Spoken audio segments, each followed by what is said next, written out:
Okay, thank God. I got the Timberwolves. Maybe I won't be saying thank God after that. No one's ever said thank God to be a Timberwolves fan. Ain't that the truth?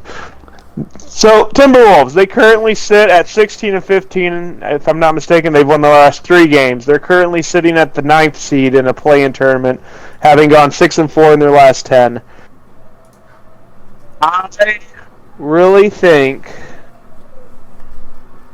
because having thought about this, I think they regret that Gobert trade greatly, because I can't think of a worse player, maybe Russell Westbrook, a worse player to try and build a team around that is so limited as Gobert. Because he's not going to play perimeter defense. He is just an inside threat. So now you can't have another great slasher because Gobert is going to be clogging the paint. Now you can't have great defensive rotations because on a pick, Gobert is going to sag off into the paint a lot of the times. Right. You can't. It's hell. It's terrible. Right, and I think that's... So, when they made that trade, like, I was all on board with that trade because Gobert and Cat is the perfect, on paper, I'm going to preface this with saying on paper, Twin Towers pairing. Because how they both play complements each other really well on paper. And I think that when that trade happened, I was 100% for it. I will too. But the whole point of the Twin Towers lineup in the modern NBA is to force the opponents to adjust their game plans, and nobody is because they don't have to. You don't need to Gobert! That's what I'm saying. What? So, like, when you're watching them play, and I watch a lot of Timberwolves games because, for whatever reason... You hate yourself and your Pacers fan, but go on. And there's so many times where Gobert is standing in the paint and there's someone wide open in the corner. And this man, this very tall French man, points out to the corner at this man that's on the three-point line wide open.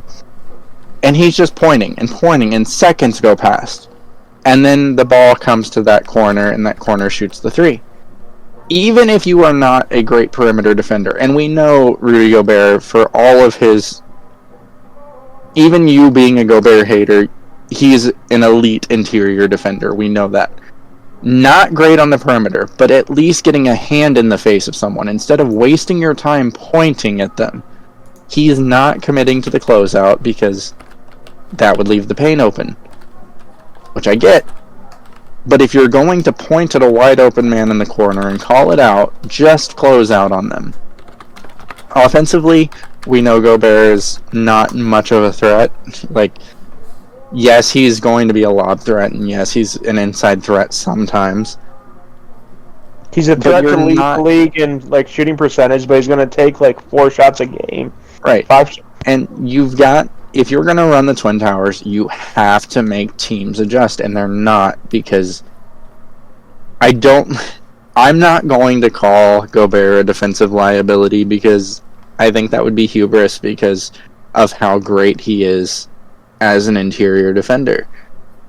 But there were 3 or 4 plays in the last game I watched of the Timberwolves where he just watched someone wide open in the corner because he won't go out and guard them. Yeah, he's not good on the perimeter. But just get a hand in the guy's face. I have to agree with Angelo. I think Gobert is just not a good fit when you've got someone like Anthony Edwards who is not a great three-point shooter. I mean, he's shooting 36% on the season. I mean, it's average, but he's not a great three-point shooter. You want him driving. You want him finishing around the rim. And I don't want him sitting out at the three-point line shooting 10 threes a game. No. And that's why he shot against Chicago Sunday. He shot 10 threes. Maybe this is biased from a Cavs fan, but watching Rudy Gobert and Donovan Mitchell play, and now divorced, makes me appreciate Donovan Mitchell more. What he had to deal with that. If I was going to pair a big with Cat, there's only 2 people in the league right now that I think would fit for that Twin Towers mindset, and that's Anthony Davis and Miles Turner for different reasons. I think the Gobert experiment has failed. Do I think they regret the trade? I would. I don't think they do, but... So, I know you're going to disagree with this, but I think the person that would fit perfectly in that Twin Tower setup with Cat would be Domantas Sabonis. That was another one of my thoughts, but I like him too much on the Kings. And I think his ability to pass, his ability to score, he's not a great defender, but I mean... Yeah, the passing was what did it for me. I think that fits that team perfectly because they've got, D'Lo and cutting. If the Timberwolves are in the play-in tournament, I don't care what seed. I'm not confident picking them against anyone. Oh, no, I don't think so either. I'm not sure... Unless, something clicks, I'm not a big fan of that team. Ant has to take the next step. That's their option.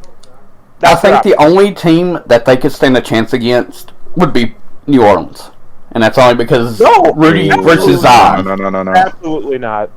That's not even close. No. You have to. Zion would be shut down. He would have to be a shooter.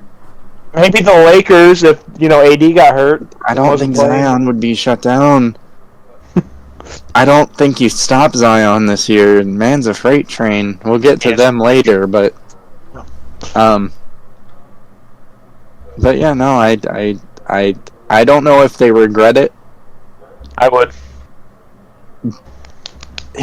I don't think regret is the right word. Would they take it back if given the opportunity? Probably, but I don't like to call that buyer's remorse. You know what I equate this to?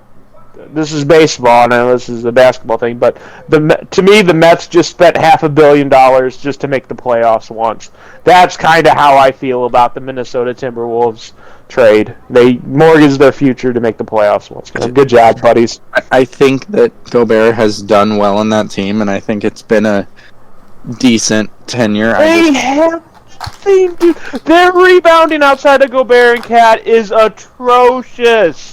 Yeah, but Gobert the other night had 16 points and 21 rebounds. Are you sure you want to go down that hill?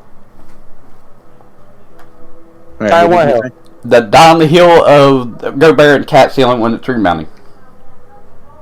Yeah, that's a... You might want to look at the man named Anthony Edwards averaging 8.4 rebounds a game. Yeah, I don't think it's an ideal situation. I don't think they regret it. If they could take it back and go a different direction, would they? Maybe. But I don't want to call that regret. I think it's set up, honestly, one of those, breakpoint effects where that Gobert trade made it a lot harder for teams to trade their stars. I think if that Gobert trade doesn't happen, I think Kevin Durant might be already out of Brooklyn. Oh, probably. But I think if I was doing, and I'm not taking your pick away from you here, but if I was doing, you mentioned it, but if I was doing the Timberwolves wish list, it would be for Anthony Edwards to take that next step, because I think if Anthony Edwards takes that next step, that's a dangerous team. I think he's took it. I think Cat's the one holding him back. And this is what takes tonight. Let me say, I am the biggest Anthony Edwards hater when he came out. I have been more impressed by what he has done than any rookie player in the last 10 years. Other than maybe Giannis. But even he didn't have a good rookie season.